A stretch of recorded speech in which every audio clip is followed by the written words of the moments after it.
I bought 30 pounds of brisket for the Sunday family barbecue. That's 30 pounds that cost me $280 out of my own pocket, money I'd saved from my monthly budget by cutting corners on things I needed for myself. I never could have imagined that my daughter-in-law Simone and her mother Gloria would show up completely empty-handed, but loaded with plastic containers as if they were going to a free buffet at some all-you-can-eat restaurant where the goal is to take home as much as you can carry. And when I saw my own son Terrence packing up the grilled meat for them to take home, filling container after container like he was working at a catering service, I said 3 words that ended the party forever. 3 words that changed everything. But let me tell you from the beginning, because this story has more layers than an onion, and each one stings more than the last, each revelation more painful than the one before. It was a Saturday morning in Miami when I decided to host this barbecue. Our house has always been the family's gathering place, the heart where everyone comes together. I'm 67 years old, and my whole life I've made it my mission to keep this family together, to be the glue that holds us through good times and bad. My husband Leonard always says I have a gift for turning any get-together into a memorable celebration, that I could make a feast out of nothing and fill it with so much love that people remember it for years. My kitchen is big, with windows that let in the Miami sunshine. Our backyard has a covered patio with enough space for everyone, ceiling fans to fight the Florida heat, and my heart has always been open to anyone who needs a warm meal or a listening ear. That's who I am. That's who I've always been, the person people come to when they need comfort, when they need family, when they need to feel like they belong somewhere. That Saturday morning, I woke up early, as I always do, before the sun had fully risen over Miami. I made coffee for Leonard and me, strong and sweet the way we both like it, and while he read the newspaper on our screened-in porch, I was already planning the menu in my head. I decided on some grilled sausages, a platter of chicken wings with my special marinade, potato salad with eggs and pickles, coleslaw with that tangy dressing everyone always asks for the recipe for, baked beans with brown sugar and bacon, and of course, the star of the show, 30 pounds of the best cuts of beef I could find. Prime brisket, beef ribs with the bones still in, some flank steak for those who like their meat lean, and a few pounds of beef short ribs that I knew Leonard loved. I wanted variety. I wanted abundance. I wanted everyone to eat until they couldn't eat anymore, and then take home leftovers that would make them think of this day, of this family, of how good it feels to be together. Leonard looked at me over his reading glasses when I told him my plan, that familiar expression of affectionate concern he gets when he thinks I'm doing too much, but loves me too much to try to stop me. "Honey, isn't that a little much?" he said with that gentle voice that always puts me at ease. "There are only going to be 8 of us. That's enough meat to feed a football team." "Oh, Leonard, you know I'd rather have too much than too little," I replied, already writing down everything I needed to buy in the small notebook I keep in the kitchen drawer.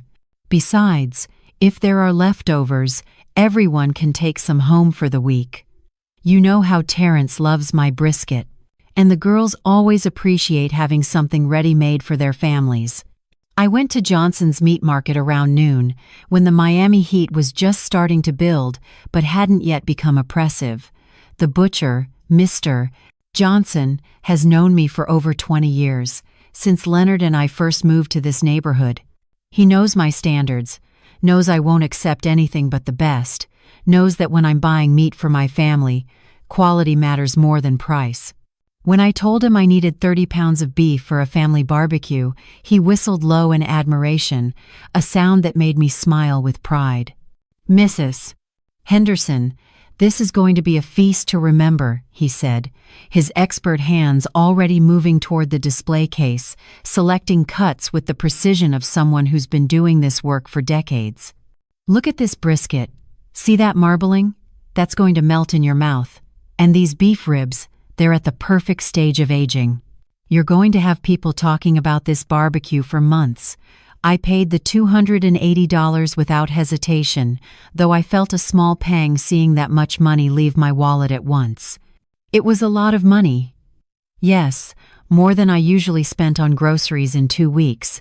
But to me, there's no price tag you can put on family, no amount too much when it comes to bringing the people you love together around a table.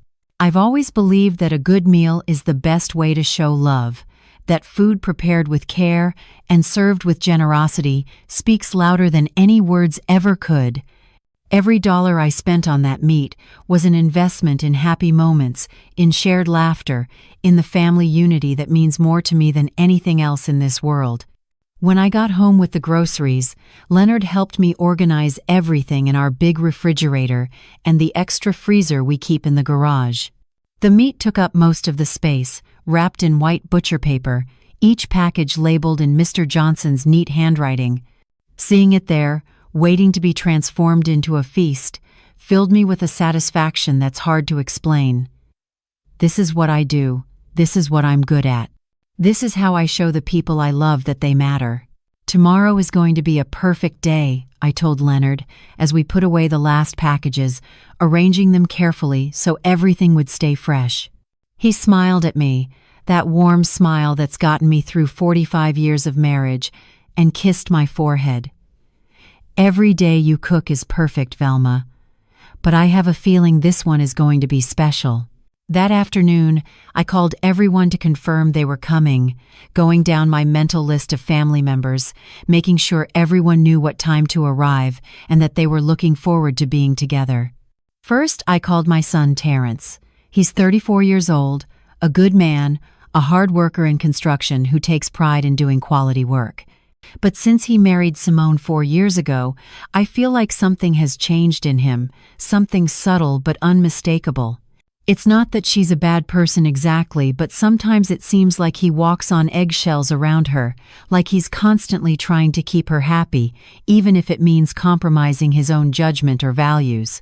"Mama, of course will be there," he said over the phone, and I could hear the warmth in his voice that always made my mother's heart swell. Simone is really excited. Oh, and her mama Gloria is coming too. She's been having a hard time since Uncle Raymond passed, so we thought it would be good for her to get out.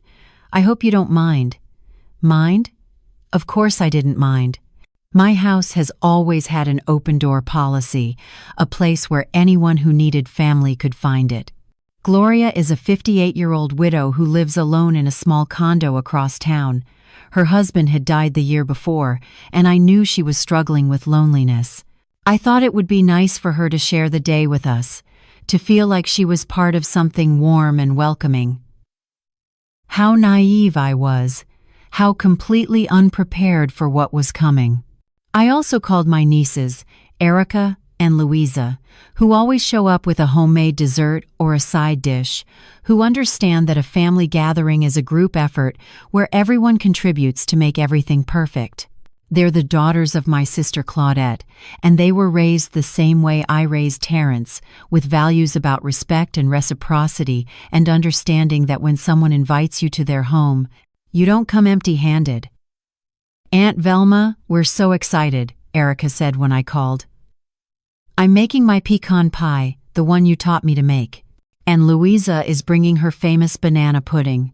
That's the difference right there." They were already thinking about what they could contribute, how they could add to the celebration, how they could show appreciation for the invitation and the effort being made. Sunday dawned beautifully, one of those perfect Miami mornings where the humidity hasn't quite set in yet, and there's a breeze coming off the ocean that makes everything feel fresh and full of possibility. The sky was clear without a single cloud, and the air had that quality that promised a perfect day for being outdoors. I woke up at 6:00 the morning, my body clock trained by decades of early rising, full of energy and excitement about the day ahead. I started preparing everything with the systematic approach I'd developed over years of hosting family gatherings.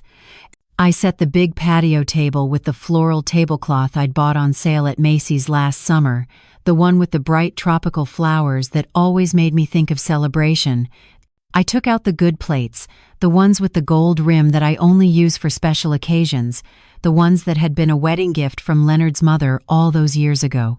I chopped tomatoes, onions, bell peppers, and cucumbers for the garden salad, my knife moving with practiced efficiency across the cutting board.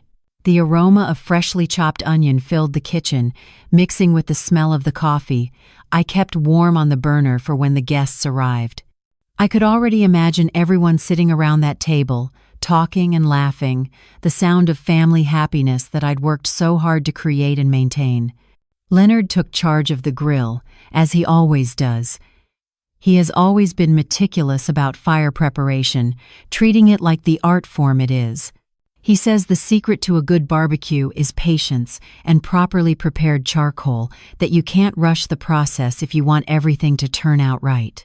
I watched him through the kitchen window as he arranged the charcoal briquettes in his special pyramid formation, preparing the fire with the care and attention that only someone who truly loves grilling possesses.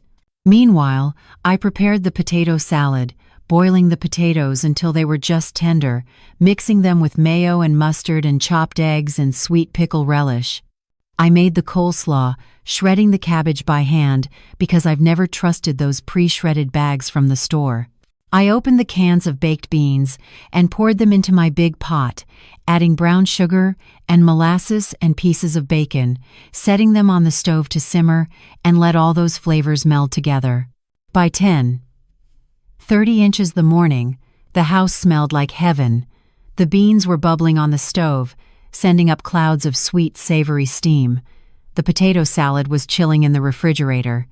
The coleslaw was dressed and ready. The table was set beautifully. Leonard had the charcoal glowing perfectly, ready to start cooking. Everything was falling into place exactly as I'd planned. At 11:00 inches the morning, Erica and Louisa arrived, and as always, they didn't come empty-handed. Erica brought her pecan pie, still warm from the oven, wrapped carefully in aluminum foil, with that sweet aroma of pecans and brown sugar and butter that reminded me of my own childhood in Louisiana. Louisa arrived with her banana pudding in a big glass dish, layers of vanilla wafers and sliced bananas visible through the sides, topped with meringue that had been toasted to golden perfection. "Aunt Velma, it smells incredible in here," Erica said as she kissed me on the cheek, her arms full of dishes. "What can we do to help?" That's the difference, I thought to myself, feeling a warmth in my chest that had nothing to do with the Miami heat.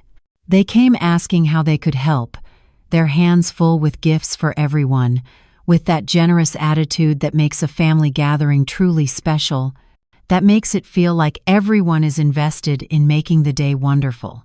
I put them to work in the kitchen, Erica arranging the desserts on the counter, Louisa helping me transfer the sides to serving dishes, both of them chattering happily about their lives, their jobs, their plans. While we worked inside, Leonard started putting the sausages on the grill outside. The smell of smoke and cooking meat began to drift through the house, that irresistible aroma that makes your mouth water and your stomach growl even if you just ate. Everything was going perfectly, exactly as I'd envisioned.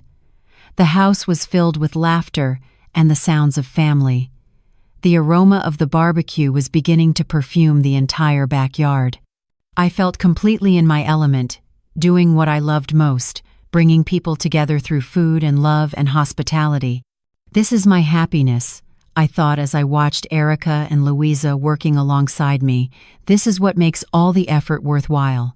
Seeing my family together, enjoying themselves, feeling that my home is the place where everyone wants to be, where everyone feels welcomed and valued. But at 12:15, everything began to change in ways I couldn't have anticipated. I heard the doorbell ring with its familiar chime, and I wiped my hands on my apron, calling out that I was coming. I ran to open the door, my heart full of excitement to see my son and his family. It was Terrence, my baby boy all grown up, with that smile that's always been able to melt my heart since he was small enough to fit in my arms. But behind him came Simone and Gloria, and that's when I had the first sign that something was off, that this day might not go the way I'd planned. Simone was wearing a very elegant dress, something you'd wear to a fancy brunch in South Beach, not a backyard barbecue in someone's home. It was a designer label, I could tell from the cut and the fabric, probably cost more than I'd spent on the entire barbecue. She had on high heels that seemed completely impractical for walking on grass, and her makeup was done perfectly, like she was going to be photographed for a magazine. But what caught my attention most, what sent the first real warning signal to my brain, was that she was carrying a large tote bag, one of those expensive canvas ones with leather handles. And I could see through the open top that she had several plastic containers inside, different sizes, the kind with the snap-on lids that seal tight. Tupperware and Ziploc containers, stacked and nested like she'd brought her own personal storage system. Gloria, her mother, was also dressed up, wearing a beige pantsuit that seemed far too formal for the occasion, carrying a huge designer handbag that probably cost as much as my monthly grocery budget. She also had a separate bag, and from the way it bulged and the sound it made when she shifted it on her shoulder, it was clear she also had containers inside. Multiple containers. "Hi, Velma," Simone said with that sweet voice she always uses when other people are around, the voice that sounds warm but somehow never quite reaches her eyes. She gave me a kiss on the cheek, but it was one of those air kisses that society women do, where your lips never actually touch the other person's skin, where there's no real warmth or affection, just the performance of greeting. "Your house looks so lovely. It smells absolutely delicious." Gloria greeted me with a smile that didn't quite reach her eyes either, and I noticed she was looking past me into the house, like she was assessing what we had, cataloging our belongings. "Velma, it's so kind of you to invite me to your beautiful home. Thank you for including me in your family gathering." I waited, standing there in my doorway with my flour-dusted apron and my hopeful smile. I waited for them to reach into those bags and pull out something they'd brought, a bottle of wine, a dessert, a side dish, even a package of napkins or paper plates from the dollar store. Anything that would show they'd put thought into this gathering, that they understood they were guests in someone's home, that basic courtesy requires you to contribute something when someone is feeding you. But no, they just stood there, looking at me expectantly, waiting for me to invite them in. Then they put their bags down in the corner of my foyer, those bags full of empty containers, and headed directly toward the patio like they were VIP guests at a 5-star restaurant, like they were customers who'd paid for service and were ready to be seated and served. "Didn't you bring anything?" I asked, trying desperately to keep the smile on my face, trying to give them the benefit of the doubt, trying to believe there was some explanation I was missing. Maybe they'd left something in the car. Maybe they were planning to go pick something up. Maybe I'd misunderstood the situation entirely. "Oh, Velma, we're so sorry," Simone said with a little nervous laugh that sounded practiced, rehearsed. "We were running late this morning. I had a hair appointment that went over, and then we had to pick up Mama, and you know how traffic is on Sundays. But you always cook so wonderfully, so beautifully, that anything we would have brought would have been overshadowed by your incredible food anyway. You're just so talented in the kitchen." It was an excuse wrapped up in flattery like a poisoned gift with a pretty bow. But I'm not foolish, despite what they might think. I've lived 67 years on this earth. I've raised a son. I've navigated marriage and family, and all the complicated dynamics that come with being the matriarch of a family. I know how to recognize when someone is trying to manipulate me, when someone is using compliments to mask their own lack of consideration and basic manners. Terrence, my poor son, looked uncomfortable standing there in my doorway. I know him better than anyone in this world. I carried him in my body for 9 months. I raised him from infancy. I know every expression that crosses his face, every shift in his body language, and I could see in his eyes that he also realized something wasn't right, that his wife and mother-in-law showing up empty-handed with bags full of containers was inappropriate and disrespectful. But he didn't say anything. He never says anything when it would mean contradicting his wife, even when he knows deep down that what she's doing is wrong. "Well, don't you worry about it," I said, "because that's who I am. That's who I've always been." I always try to make everyone feel comfortable, to smooth over awkward moments, to be the gracious hostess, even when I'm boiling inside with hurt and disappointment. The important thing is that you're here. Family is what matters, right? Come on back to the patio. Leonard's got the grill going, and everything is just about ready. We headed to the backyard where Leonard already had the grill smoking beautifully with the sausages, the first round of meat sending up clouds of fragrant smoke. Erica and Louisa were setting out the side dishes on the long table I'd covered with that bright floral tablecloth. Little Amaya, Terrence and Simone's 6-year-old daughter, ran ahead to give her grandfather a hug, and Leonard scooped her up with a laugh. The pure joy of a grandfather, with his grandbaby lighting up his face. For a moment, watching that scene, I pushed down my discomfort about Simone and Gloria's arrival. This is what matters, I told myself. This is why we do this. Family, connection, love. The awkwardness about them not bringing anything, about those suspicious containers, surely that was just an oversight, just a miscommunication, just something I was reading too much into because I was tired from all the preparation. Simone settled herself into one of the patio chairs, like she was posing for a photograph, crossing her legs elegantly, adjusting her designer dress just so. Gloria sat beside her, and I noticed they'd positioned themselves in the shady part of the patio, away from the grill's heat, in the most comfortable spots where the ceiling fan's breeze hit directly. They didn't offer to help with anything, didn't ask if I needed assistance bringing out the food, didn't move to set silverware or fill water glasses or do any of the small tasks that make a gathering run smoothly. They just sat there like they were at a restaurant, waiting to be served, chatting with each other about some sale at Bloomingdale's, about some new spa that had opened in Coral Gables, about things that cost more money than I spent on groceries in a month. Meanwhile, Erica and Louisa were bustling around, helping me bring out the serving dishes, making sure everyone had drinks, setting out the plates and napkins and silverware, doing all the work that Simone and Gloria should have been doing as family members, as guests who understood that hospitality is a two-way street. "Aunt Velma, where do you want the potato salad?" Louisa asked, carrying the big bowl carefully. "Right there in the middle, baby, next to the coleslaw," I directed, watching my niece's work while my daughter-in-law sat like a princess at court. Leonard started bringing the first round of food from the grill. The sausages were perfect, crispy on the outside and juicy inside, with those beautiful grill marks that only come from careful attention and proper heat. The chicken wings glistened with my special marinade, caramelized and sticky and smelling like heaven. And then he brought the first of the beef, the brisket sliced thick, so tender it almost fell apart, with that pink smoke ring visible around the edges that told you it had been cooked low and slow with love and patience. "Lord have mercy," Gloria said loudly when she saw the meat, her eyes going wide. "That is a lot of food. This must have cost you a fortune, Velma." There was something in the way she said it, something that wasn't quite admiration, that felt more like she was calculating the value, pricing everything out in her head like she was at an auction.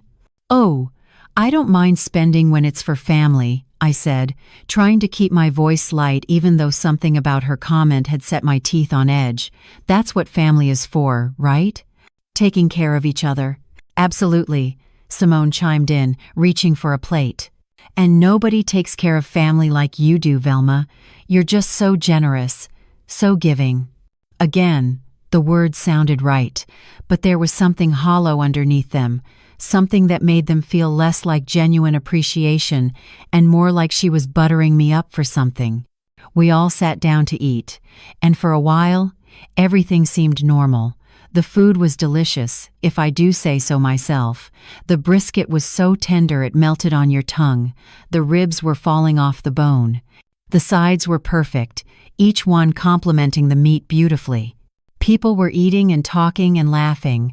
Amaya was sitting on her grandfather's lap, letting him feed her little bites of sausage. Erica and Louisa were telling stories about their jobs, keeping the conversation flowing. Even Terrence seemed to relax a little, eating with the appetite of a working man, praising my cooking the way he used to when he was a boy. But I noticed something that started to bother me more and more as the meal went on. Simone and Gloria were eating, yes, but they were also watching the food with an intensity that felt wrong. Every time Leonard brought more meat from the grill, their eyes would track it. When I set out fresh servings of the sides, they'd look at the quantities, calculating, assessing, and they were eating in a strange way, taking small portions on their plates, eating quickly, then going back for more. Not the normal seconds that everyone takes at a good barbecue, but multiple trips, loading up their plates again and again, eating fast like they were on a mission. "This brisket is incredible, Velma," Gloria said during her third trip to the serving table. "You really outdid yourself. There's so much here. You must have bought half the meat in Miami." "Just wanted to make sure everyone had plenty," I said, watching her pile meat onto her plate for what seemed like the 10th time. She was taking large portions now, not even pretending to have a normal appetite anymore. The meal continued, and slowly, uncomfortably, I started to realize what was happening. Simone and Gloria weren't just eating, they were stockpiling. Every time they went back for more food, they'd glance at those bags they'd left in my foyer, visible through the sliding glass door. They'd look at the remaining food on the table, then at their bags, then back at the food, like they were doing mental calculations. After about an hour and a half, when everyone had eaten their fill and people were starting to lean back in their chairs with that satisfied fullness that comes from a truly good meal, Simone stood up and stretched. "That was absolutely wonderful, Velma," she said, dabbing at her lips with a napkin. "I'm so full I can barely move. But you know what? We should probably start thinking about heading out soon. Amaya has school tomorrow, and we need to get her to bed at a reasonable time." It was only 2:30 inches the afternoon. School didn't start until 8 the next morning, but before I could point out that they had plenty of time, Simone turned to Terrence with a smile that made my stomach drop. "Honey, why don't you help me pack up some of this food? You know how your mama always wants us to take leftovers. And my mama's fridge is pretty empty since Uncle Raymond passed. We should make sure she has some good meals for the week." That's when it happened. That's when I saw my son, my boy that I raised to know right from wrong, stand up and start walking toward the house. "I'll get some containers," he said, and I watched in growing horror as he went straight to that corner where Simone and Gloria had left their bags. He picked up Simone's tote and started pulling out the plastic containers. Not 1 or 2 containers for reasonable leftovers, a whole arsenal of them. Large ones, medium ones, small ones, all with matching lids, organized like she'd planned this, like she'd known exactly how much storage she'd need. Terrence brought the containers out to the patio and started opening them, and then, right there in front of everyone, he began packing up the food. Not just taking a little bit of leftovers like a normal guest would. He was loading up those containers like he was working at a deli counter, like he was fulfilling a catering order. He started with the brisket, using the serving fork to pile slice after slice into a large container until it was completely full. Then he moved to the ribs, packing them carefully, fitting as many as he could into another container. The flank steak went into a third container, the chicken wings into a fourth. "Terrence, baby, don't forget the sausages," Simone called out, her voice cheerful like there was nothing wrong with what was happening, "and your mama's potato salad. You know how much I love that potato salad." I stood there frozen, watching my son strip my table of food like he was harvesting a field. The other guests, Erica and Louisa and Leonard, they'd all gone quiet, watching this scene unfold with expressions that ranged from shock to disgust, but nobody said anything. Nobody wanted to be the one to cause a scene, to point out how inappropriate this was, how disrespectful, how absolutely shameless. Gloria stood up and retrieved her own bag, pulling out more containers. "Terrence, honey, if you don't mind, could you put some of those ribs in here for me, and maybe some of that coleslaw? It looks so fresh." Mother and daughter were working together now, directing my son like he was their personal servant, telling him what to pack and how much, making sure every container was filled to the brim. The beautiful spread I'd spent $280 on, the feast I'd gotten up at dawn to prepare, was being dismantled before my eyes. The serving platters that had been full and abundant were now looking bare and picked over. I watched as the last of the brisket disappeared into a container, as the final ribs were packed away, as my potato salad, the one I'd made with my own hands, was scooped into plastic to be taken to someone else's house. And that's when something inside me snapped. Not broke, but snapped like a rubber band that had been stretched too far for too long. I'd been quiet. I'd been accommodating. I'd been the gracious hostess even as I watched the most shameless display of greed I'd ever witnessed in my own home. But watching Terrence, my son, pack up container after container while his wife and mother-in-law directed him like puppet masters, something in me said enough. Enough of being taken advantage of. Enough of watching people treat my generosity like it was their entitlement. Enough. I walked over to where Terrence was filling yet another container with the last of the chicken wings. Simone was standing beside him, holding open a bag, ready to load it all up. Gloria was checking the serving dishes to make sure they hadn't missed anything, like she was conducting an inventory. The other guests were still sitting at the table in uncomfortable silence, not knowing what to do, how to react to this spectacle, and I opened my mouth and said 3 words. Just 3 words that came from someplace deep inside me, from a place I didn't even know existed until that moment. Stop right there. My voice wasn't loud. I didn't yell or scream. But there was something in those 3 words, some quality of absolute finality, that made everyone freeze. Terrence's hand stopped midway to putting the lid on a container. Simone's smile faltered and died on her face. Gloria turned to look at me with an expression of surprise, like she couldn't believe I'd spoken up. The silence that followed was so complete, I could hear the ceiling fan whirring above us, could hear a bird calling from somewhere in the neighbor's yard, could hear my own heartbeat pounding in my ears. "Mama?" Terrence said, his voice uncertain, like a child who'd been caught doing something wrong but wasn't quite sure what. "What's wrong? What's wrong?" I repeated, and I felt myself getting calmer even as my words got more pointed. "What's wrong is that I just watched you pack up $280 worth of meat that I bought with my own money, food that I prepared with my own hands, to be taken out of my house by people who couldn't be bothered to bring so much as a bag of chips to this gathering." Simone's face flushed red. "Velma, we were just taking leftovers. You always tell us to take leftovers home." "Leftovers," I said, looking at the mountain of containers now stacked on my patio table. I walked over and started opening them one by one. "This container has at least 5 pounds of brisket. This one has a dozen ribs. This one is completely full of chicken wings." "These aren't leftovers, Simone. This is you cleaning out my refrigerator like you're shopping at a free grocery store." "I think you're overreacting," Gloria said, trying to sound reasonable, but I could hear the defensiveness creeping into her voice. "We just thought since you made so much, and since you're so generous, that you'd want to share with family. Isn't that what family does? Share?" "Yes, Gloria, family shares," I said, turning to face her directly. "Family also contributes. Family also shows up with something, even if it's just a bag of ice or a box of cookies. Family doesn't show up empty-handed with bags full of containers, planning to raid someone's table like they're at a free buffet." "We were running late," Simone protested, but her voice had lost its sweetness. Now she just sounded irritated that I was calling her out. "I already explained that. We didn't have time to stop and get anything.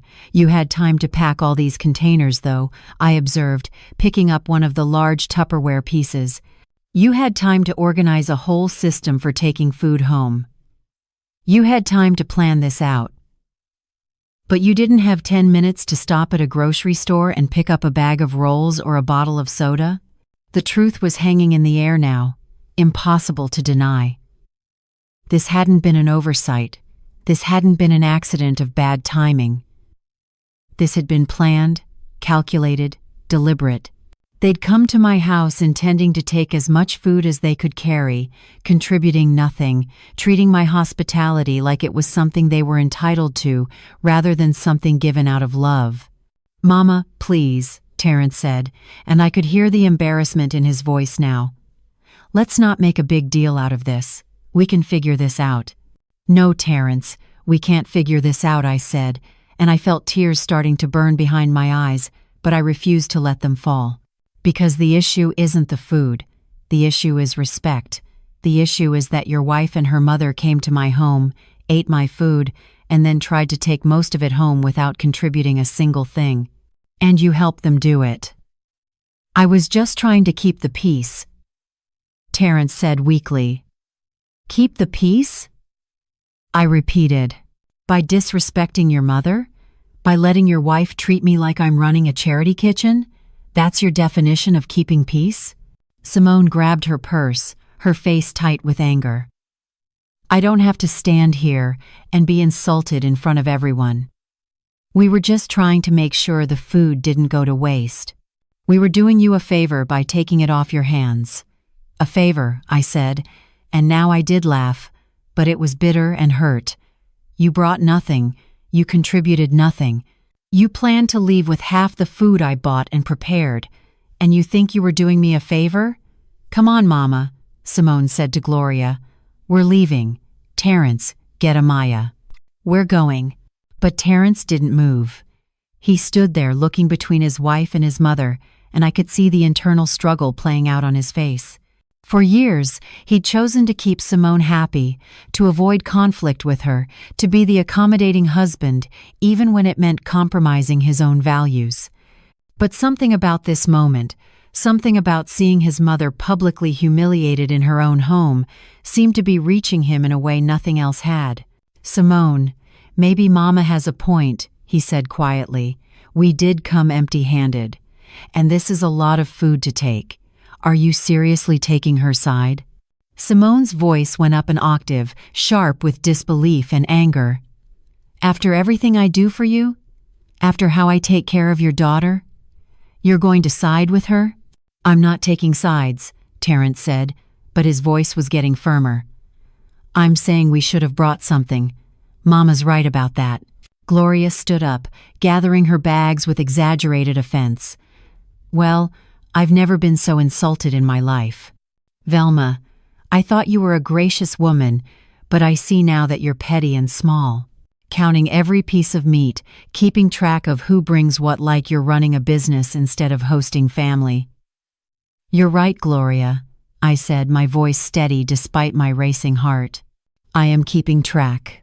Because when people show up to my house repeatedly empty-handed but leave with bags full of food, when they treat my hospitality like it's their due, when they show no appreciation or reciprocity, then yes, I start paying attention."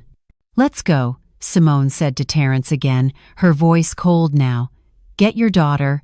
We're leaving. And we won't be coming back to your mother's house. Since she's so concerned about every penny she spends, we'll save her the burden of feeding us." Terrence looked at me, and I saw something in his eyes I hadn't seen in the 4 years since he'd married Simone. I saw my son, the boy I'd raised, the man he was supposed to be, fighting to come back to the surface. "Simone, wait," he said. "Maybe we should apologize. Mama spent a lot of money and time on this. We should have at least brought a dessert or something." "I'm not apologizing for anything," Simone snapped. "Your mother is being ridiculous. She made too much food, probably on purpose to make us feel guilty, and now she's mad that we tried to help her by taking some home. This is manipulation, Terrence. Can't you see that?" But I could see that he was starting to see something else. He was starting to see his wife for who she really was, to see the entitlement and the lack of gratitude and the way she twisted everything to make herself the victim.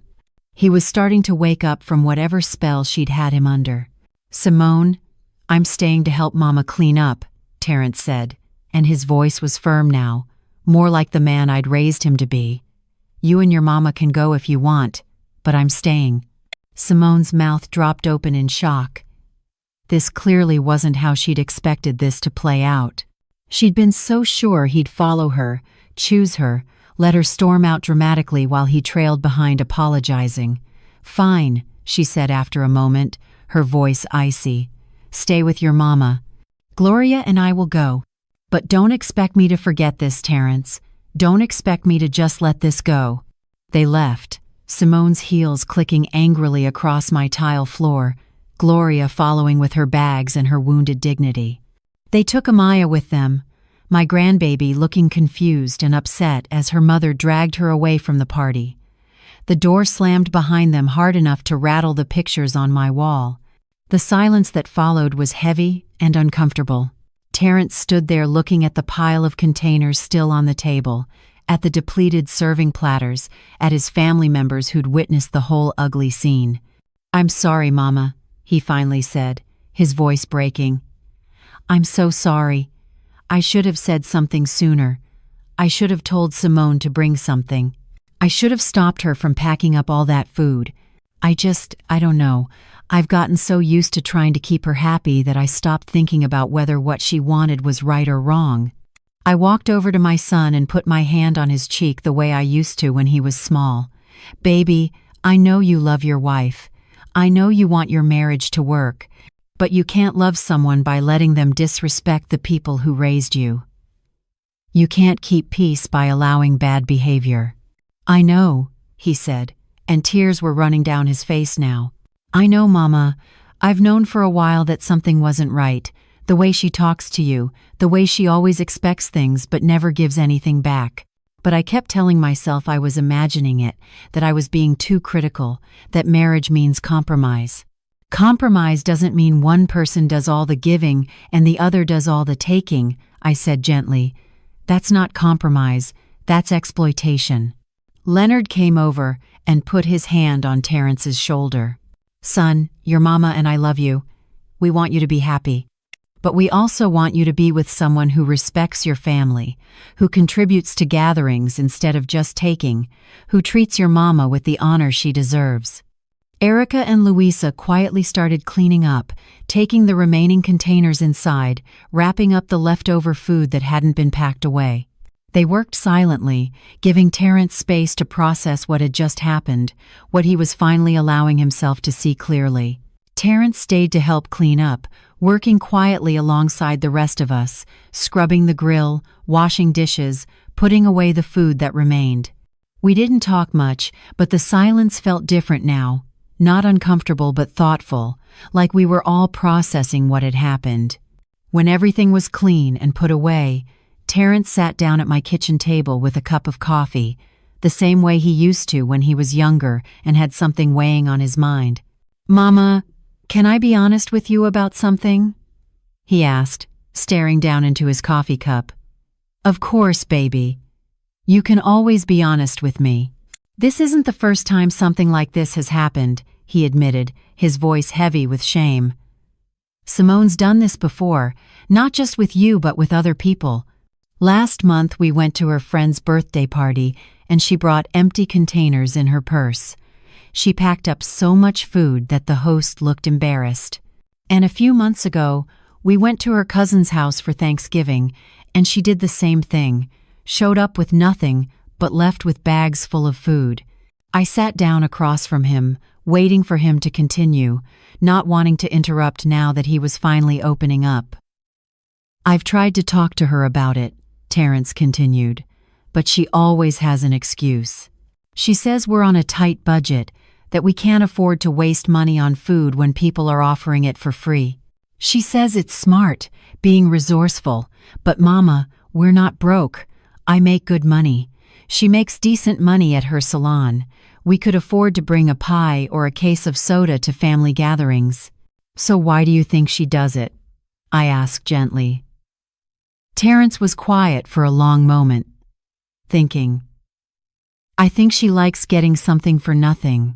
I think she sees it as winning somehow, like she's beating the system, and her mama's the same way. Gloria's always talking about deals she's gotten, things she's gotten for free, ways she's manipulated situations to her advantage. They're proud of it, like it's clever instead of just being cheap and disrespectful. And how does that make you feel?" "Ashamed," he said simply. "I'm ashamed that my wife behaves this way. I'm ashamed that I've let it go on for so long without standing up to her. I'm ashamed that I let her treat you like this, Mama. You deserved better from me." I reached across the table and took his hand. "You're here now. You're seeing it clearly now. That's what matters." "But what do I do?" Terrence asked, looking up at me with eyes full of confusion and pain. "She's my wife, Amaya's mother. I can't just leave her because she's greedy about food." "No, baby, you can't," I agreed, "but you can set boundaries. You can tell her that from now on, if you're invited to someone's house, you're bringing something to contribute. You can tell her that taking more than a reasonable amount of leftovers is embarrassing, and you won't participate in it anymore. You can stand up for what's right even if it makes her uncomfortable." "She's going to be furious with me," Terrence said. "She already is. This is going to cause a huge fight."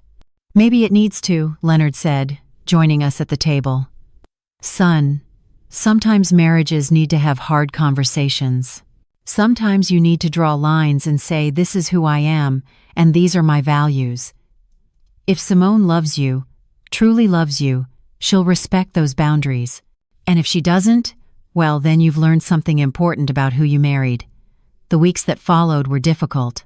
Simone was indeed furious with Terrence, refusing to speak to him for days, using Amaya as a weapon by making it hard for him to see his daughter. She called me once to scream at me for ruining her marriage, for turning her husband against her, for being a controlling mother-in-law who couldn't let go. I listened to her rant, and when she finally ran out of steam, I said calmly, "Simone, all I did was ask you to respect my home and my effort. If that's enough to ruin your marriage, then your marriage has bigger problems than my $280 worth of brisket." She hung up on me, but I didn't care. I'd said what needed to be said. Terrence started coming to our house alone sometimes, having coffee with Leonard and me, talking about his marriage, about his doubts, about whether he'd made a mistake. We didn't tell him what to do. We just listened, asked questions, helped him think through things for himself. And slowly, something started to shift. Terrence started standing firmer with Simone. When she suggested skipping his cousin's wedding because it would be expensive, he went anyway. When she tried to manipulate him into asking me for money to help with bills, he refused. When she wanted to take Amaya to visit her mother instead of coming to our house for Sunday dinner, he insisted they split their time fairly. Each boundary he set made him stronger, more like the man he was meant to be. And Simone, faced with a husband who was no longer willing to be pushed around, had a choice to make. She could either adjust her behavior and respect these new boundaries, or she could keep fighting and risk losing her marriage. For a while, it looked like she'd choose the latter. The fights got worse. The manipulation intensified. She threatened divorce multiple times, thinking Terrence would cave the way he always had before. But this time was different. This time he'd seen too clearly, understood too much. He couldn't unsee what that day at the barbecue had shown him about who his wife really was. 6 months after the barbecue, Terrence showed up at my door late one night, Amaya asleep in his arms and a suitcase in his hand. "Mama, can we stay here for a while?" he asked, his voice exhausted and defeated. "Simone and I were separating. I need some time to figure things out." Of course I said yes. Of course, I opened my home to my son and my granddaughter. Leonard and I made up the guest room for Terrence and set up a small bed for Amaya in the corner with some of her favorite stuffed animals. That night, after Amaya was asleep, Terrence told us what had finally pushed him to leave. "She wanted me to ask you for money," he said, sitting at the kitchen table where we'd had so many conversations. "She said we needed $5,000 for some investment opportunity she'd heard about. But Mama, I saw the credit card statements. We don't need money for an investment. She's been spending way beyond our means, buying designer clothes, getting expensive treatments at the spa, going out to fancy restaurants with her friends. And when I confronted her about it, she said it was my fault for not making enough money, that I should ask you for help since you clearly had money to waste on barbecues." My heart broke for him, but I was also proud.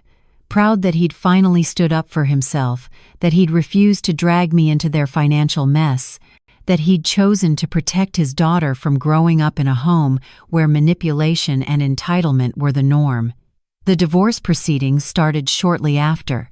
Simone fought it at first, claiming Terrence had abandoned her, that I'd poisoned him against her, that she deserved half of everything, including the money Terrence had in his savings account. But her lawyer quickly realized they didn't have much of a case.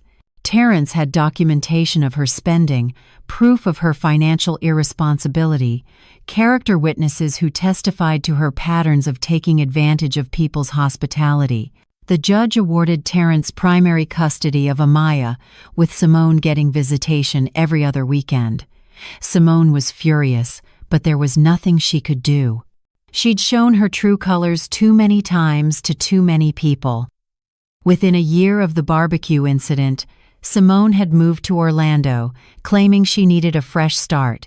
I heard through the family grapevine that she'd gotten engaged to someone new, some man she'd met online who apparently had money. I felt sorry for him, whoever he was, because he had no idea what he was getting into. But that was no longer my concern. My concern was helping Terrence rebuild his life and making sure Amaya grew up knowing she was loved and valued. Terrence and Amaya lived with us for almost a year before Terrence found his own place, a nice 2-bedroom apartment not far from our house. During that time, I watched my son heal, saw him become more confident, more himself. I watched Amaya blossom without the constant tension that had filled her parents' home. She was a happy, bright child who loved helping her grandmother in the kitchen, who asked a million questions about everything, who was learning by example what healthy family relationships looked like. 2 years after that fateful barbecue, we held another one. This time, I only bought 10 pounds of meat, just enough for the people who I knew would appreciate it, who would contribute, who understood that family gatherings are about mutual respect and reciprocity. Terrence came with Amaya. Erica and Louisa came with their homemade desserts and side dishes. My sister Claudette came with a fruit salad and stories that made us all laugh. Leonard manned the grill with his usual expertise, and I prepared the sides with love and joy, not with the anxious need to prove anything or impress anyone. "Grandma Velma," Amaya said to me as we set the table together, "why does Mommy never come to visit you?" The question caught me off guard, but I'd learned that honesty, delivered with gentleness, was always better than lies meant to protect. "Well, baby, your mommy and I had some disagreements about how people should treat each other. Sometimes grown-ups can't agree on important things, and that means they need to spend time apart." "Did she do something bad?" Amaya asked with the direct curiosity of a child. "She made some choices that hurt people's feelings," I said carefully, "but the important thing is that you're surrounded by people who love you very much. Your daddy loves you, Grandpa Leonard and I love you, and all your cousins love you." Amaya seemed satisfied with that answer. She went back to arranging napkins, humming to herself, secure in the knowledge that she was loved and wanted. That afternoon was everything the previous barbecue should have been. We ate and laughed and enjoyed each other's company. When it was time to clean up, everyone helped without being asked. When people left, they took small, reasonable portions of leftovers, and they thanked me genuinely for the meal and the hospitality. "You know what the most beautiful thing about all this is?" I said to Leonard as we washed dishes together that evening, the house quiet again except for the sound of Amaya playing in the next room. "What's that, honey?" "That Amaya is growing up in a family where people respect each other. She's learning that love isn't about taking, it's about mutual care and consideration. She'll never think it's normal to use people or take advantage of their generosity." "That's because she has you as an example," Leonard said, kissing my cheek. "You stood up for yourself when it mattered. You showed everyone, including our son, that demanding respect isn't mean or petty, it's necessary." I thought about the woman I'd been 2 years ago, the woman who'd spent $280 on a barbecue only to watch people take advantage of her generosity. That woman had been afraid to speak up, afraid to set boundaries, afraid that demanding respect would make her seem ungracious or difficult. But that woman didn't exist anymore. In her place was someone stronger, someone who knew her worth, someone who understood that real love requires mutual respect. Sometimes I hear news about Simone through Terrence. According to him, her life in Orlando isn't quite as glamorous as she makes it look on social media. The engagement fell through after her fiancé discovered her shopping habits and mountain of debt. She's working at a different salon now, living with roommates to afford rent, struggling with the consequences of years of living beyond her means. But I don't feel satisfaction hearing about her struggles. I don't feel vindicated or happy that karma caught up with her. I just feel a quiet sense of peace that I'm no longer part of that chaos, that I don't have to deal with her entitlement and manipulation anymore. The most important lesson I learned from all of this is that it's never too late to stand up for yourself. At 67 years old, I discovered that I had an inner strength I didn't know I possessed. I learned that being kind and generous doesn't mean being a doormat. I learned that real family, true family, respects your boundaries and appreciates your effort. And I learned that sometimes the most loving thing you can do is say no, set limits, and refuse to enable bad behavior even when it comes from people you love. Terrence is thriving now. He's dating someone new, a woman named Michelle, who works as a teacher and who always brings homemade banana bread when she visits. She plays with Amaya, asks if she can help in the kitchen, and treats Leonard and me with genuine warmth and respect. Watching Terrence with her, seeing how relaxed and happy he is, how he doesn't have to walk on eggshells or constantly manage someone else's moods, fills my heart with joy. This is what he deserved all along, someone who adds to his life instead of draining it. Amaya is 7 now, growing like a weed, smart as a whip, full of questions and observations about the world. Last week, she helped me make cookies for a church bake sale, carefully measuring ingredients and stirring the batter with fierce concentration. "Grandma Velma," she said as we rolled out the dough, "my friend Sarah at school says her mommy never cooks. They eat out every night or order delivery. Is that normal?" "Every family is different, baby," I told her, using the cookie cutter to make perfect circles. "Some people don't enjoy cooking, and that's okay.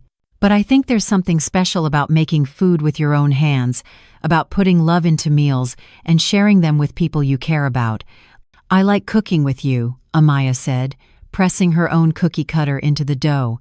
"It's fun, and your food always tastes better than restaurant food." "That's because I make it with love," I said, kissing the top of her head. "The secret ingredient is always love." Tomorrow, Terrence and Michelle are coming over for Sunday dinner. Just the 4 of them, plus Leonard and me, and my sister Claudette, who's become even closer to me since all of this happened. We're having pot roast with vegetables. Nothing fancy or expensive, just good food made with care. Michelle is bringing a salad and fresh bread from the bakery near her apartment. Terrence is bringing wine. Everyone is contributing. Everyone is showing up with something. Everyone understands that gathering together is a shared responsibility, not a one-sided obligation.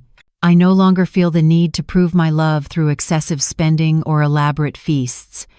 I no longer believe that my worth as a matriarch depends on how much I can provide or how much I'm willing to tolerate. I've learned to cook for people who appreciate it, to give to people who reciprocate, to open my home to people who respect it. And the beautiful thing is that my relationships are healthier now, more balanced, more genuine. When Erica and Louisa visit, we take turns hosting. Sometimes they cook for me, and I get to be the guest who brings wine and dessert. My sister Claudette and I have coffee every Wednesday morning, alternating between her house and mine, both of us bringing pastries or fruit to share. These relationships feel equal, mutual, based on genuine affection rather than one person always giving and the other always taking. Leonard and I are planning a trip next month, just the two of us, something we haven't done in years because I was always too busy hosting family gatherings or helping Terrence deal with Simone's latest drama. We're going to drive up the coast, stay in little beach towns, eat at restaurants where someone else does the cooking and cleaning. I'm looking forward to it with an excitement I haven't felt in years, the freedom of knowing that my family is stable and healthy and that I can take time for myself without guilt. When I think back to that Sunday 2 years ago, to those 3 words I said that changed everything, I feel grateful. Grateful for the courage I found to speak up. Grateful for the lesson learned about boundaries and self-respect. Grateful that Terrence woke up before it was too late, before he wasted his whole life with someone who didn't value him. Grateful for Amaya, who's learning from an early age what healthy relationships look like. And grateful for the opportunity to redefine my role in my family, to move from being the endlessly giving matriarch to being a respected elder whose generosity is appreciated, not exploited. That is Velma Henderson's story. Now I want to hear from you. Where are you watching this from? What city? What country? Drop it in the comments below. I love seeing our global community come together over these stories about family boundaries, being taken advantage of, and the moment when you have to choose between keeping the peace and demanding respect. Real question. If you were Velma, what would you have done? Would you have let them pack up all that food without saying anything? Would you have confronted your daughter-in-law in front of everyone? Or would you have said those 3 words just like Velma did? Tell me in the comments. Hit that like button if this story made you feel something. Share it if you know someone dealing with family members who take advantage of their generosity. Someone whose relatives show up empty-handed but leave with bags full of food. Someone struggling with the choice between being the gracious host and protecting their dignity. And subscribe for more raw, real stories about setting boundaries with entitled family members, daughters-in-law who exploit their mother-in-law's kindness, adult children who have to choose between their spouse and their parents, and what happens when you finally say, enough is enough. Thanks for watching. Sometimes the people who contribute nothing are the ones who take the most. Sometimes being generous doesn't mean letting people walk all over you. Sometimes the most loving thing you can do is teach someone that respect and reciprocity matter. And sometimes 3 simple words, stop right there, are all it takes to reclaim your dignity and transform your family dynamics forever. See you in the next video.